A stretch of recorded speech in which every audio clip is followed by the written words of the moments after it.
November 9th is the feast of the dedication of St. John Lateran. It's a church in Rome, if you've ever been there. It's not just any church, it's a very important church. Or it's the Pope's Basilica. It's the Cathedral Church of the Diocese of Rome, the diocese founded by Peter. And in that cathedral, like this beautiful cathedral we have here, is a chair called the Cathedral, in which the Bishop of Rome alone sits, as here our Bishop, Timothy, alone sits. Now, of course, St. John Lateran's Basilica is what we call the Cathedral of Cathedrals, because it's that chair, that church, that sacred edifice that all other basilicas, all other churches, all other cathedrals derive their power. Because all bishops are only have their ability to teach, to preach, to sanctify, in as much as they are in communion with the Holy Father in Rome. And so, yes, we celebrate the dedication of that particular church. And this is an ancient church going all the way back to the time of Constantine, the early 300s. Now, lest you want to invoke the intercession of St. John Lateran, don't. He's not a saint. It really would be more appropriately called St. John's at the Lateran. The Lateran is the name of the hill on which the basilica sits, which was named for the family, the Roman family, which occupied that hill, had a palace there at the time of Constantine's conquest of Rome. And upon that, it was there that Constantine allowed, when he allowed Christianity, allowed the Pope to begin to rule out into public rather than in the catacombs, in the darkness, in the shadows. He gave that land, gave the palace, the Lateran palace, to the Christians for their worship, for their governance, for their use. And so since the early 300s, this place in Rome, which in fact is one of the highest hills of the 7 hills of Rome, has been occupied by the Holy Father. And still remains today, to this day, his cathedral church.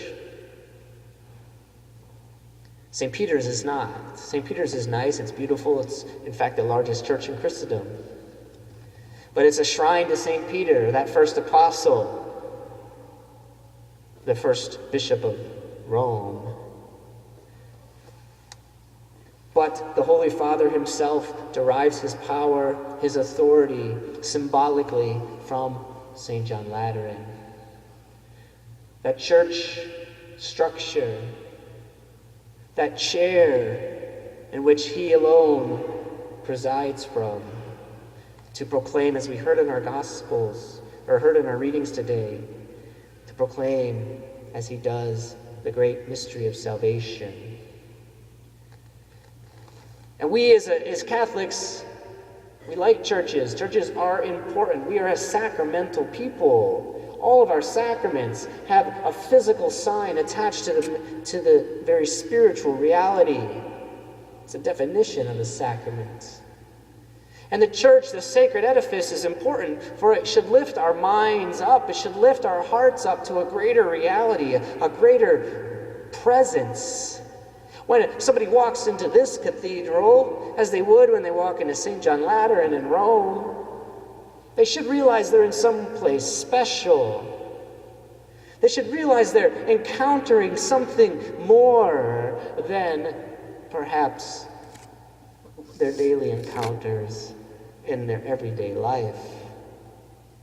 Churches should be beautiful. It's really a false understanding of what the church is. To minimalize, to whitewash, to remove all statues and stained glass and paintings. For these symbols draw us into the greater reality that the church truly is, and Vatican II taught this very clearly, the church is truly the body of Christ. And we who at baptism were grafted on, we who became members of that body at our baptism, we indeed are members of the church, and we don't need a building to tell us that. But the buildings signify that reality of who we are and what we're doing and where we're going. In fact, many of the early churches, this one in particular, this Gothic style cathedral, is designed to look like a ship, inverted as it may be, but a ship, because we're all on a ship, on a vessel, propelled to a destination. And our destination is not of this world, to Christ.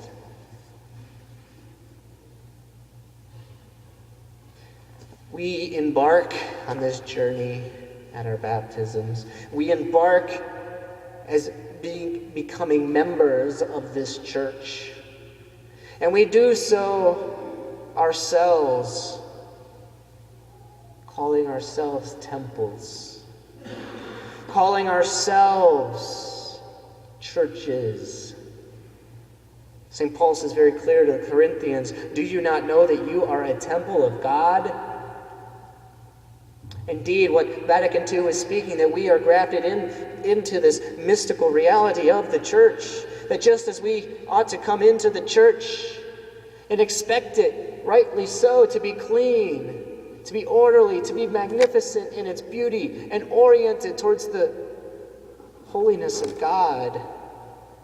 Do you not know that you are a temple of God, St. Paul says? Do you not know that you ought to imitate, be an imitation of these beautiful churches? That we who are the church in membership, we who have been grafted on as the branches to that vine of Christ, that we too ought to imitate the beauty, the splendor, the majesty of these buildings. For if we don't, if our lives are cluttered, if our lives are in disrepair, as buildings too can fall into, without proper attention, without proper upkeep. And what happens? Again, St. Paul tells us, it's not God that destroys the temple. It's not his will. But indeed, it's that evil of sin that creeps in to undermine, destroy a beautiful church like this, attack the foundations, get these columns weakened at their bases, and the whole thing will come tumbling down. How does the devil work on us? To attack our foundations, to get us to begin to doubt the very cores of our beliefs, that God is eternal, that there's only one God who seeks our holiness, to undermine the very fundamental things of who we are as a Christian people, to love our neighbor as ourselves, to love God above all things, to undermine simple definitions. What is a sacrament? Why do we need them? Why do I need the church? Undermining family, undermining friendships, undermining all things. And soon we, like old, disregarded buildings, begin to crumble. And so it is right that we have these majestic churches. It is right that we celebrate, in particular, the mother church of our faith, St. John Lateran,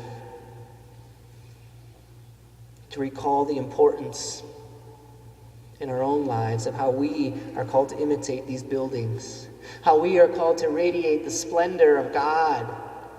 That when somebody looks at us, just as when somebody walks in here, they see the awe and majesty of God on display, the transcendent qualities of God. You don't have to know anything about God to know and see beauty, which comes from God himself by walking into this place.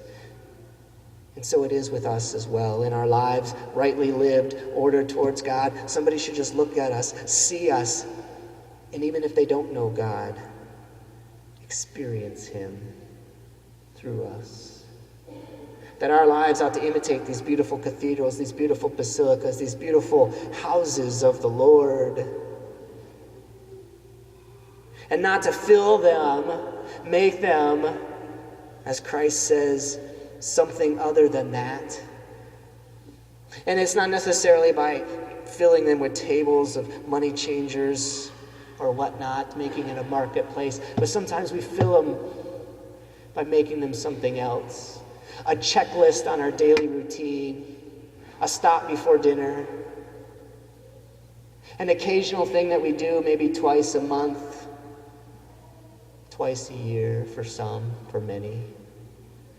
In fact, the largest population of Catholics don't even go to Mass on a regular basis. And so the church is for them some matter of convenience, something to do when it fits in to our life.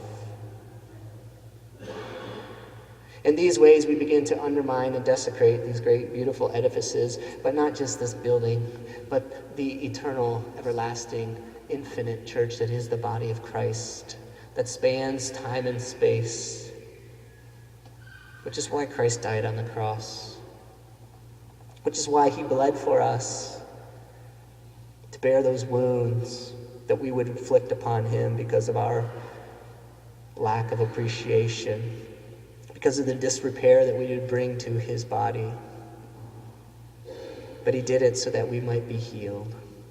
And that when we do begin to undermine ourselves, our lives, our faith, that we can come back, that we can be reconciled, regaining our beauty, our splendor, the majesty of God within us.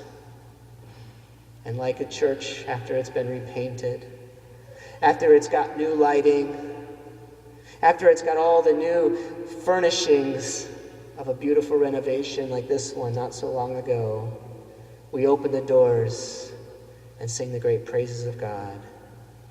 So too with us when we go into confession. Free ourselves from the burdens of age, of dirt, of disrepair, and come to the Lord and are filled only with his love, a love that never dies, a love that lasts forever.